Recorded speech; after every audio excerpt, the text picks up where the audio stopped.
Sejarah di Jerman menunjukkan bagaimana rezim Hitler secara sistematis mengubah kurikulum pendidikan untuk mendukung agenda politiknya.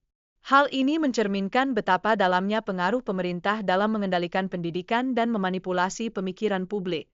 Di Indonesia selama masa Orde Baru, sejumlah buku tertentu dilarang beredar dengan tujuan mencegah penyebaran ide-ide yang dianggap berbahaya. Ini merupakan contoh nyata dari pengendalian informasi yang dilakukan oleh pemerintah.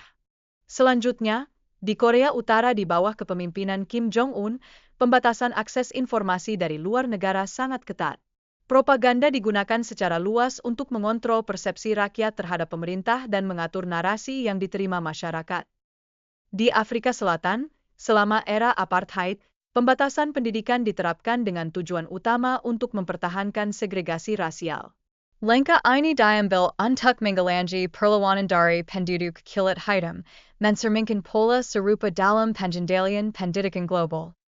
Ketidakadilan dalam akses pendidikan juga terlihat di negara-negara dengan ketimpangan ekonomi yang tinggi, di mana kondisi ini seringkali menguntungkan elit politik dan ekonomi. Akibatnya, kesenjangan antara kelas atas dan masyarakat biasa semakin melebar. Dalam konteks masyarakat yang heterogen, adanya pendidikan yang terbuka dapat meningkatkan kesadaran akan ketidakadilan sosial. Hal ini berpotensi memicu konflik serta tuntutan perubahan radikal, terutama di kalangan kelompok yang terpinggirkan. Di sisi lain, beberapa pemerintah di negara berkembang cenderung mengalihkan anggaran pendidikan ke sektor-sektor lain yang dianggap lebih penting secara ekonomi. Tindakan ini berdampak negatif terhadap kualitas pendidikan yang seharusnya dapat diakses oleh semua lapisan masyarakat.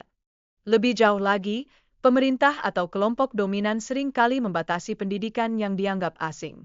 Hal ini dilakukan untuk mempertahankan nilai-nilai budaya atau agama tertentu, meskipun langkah ini dapat menghambat kemajuan pendidikan yang lebih terbuka dan inklusif.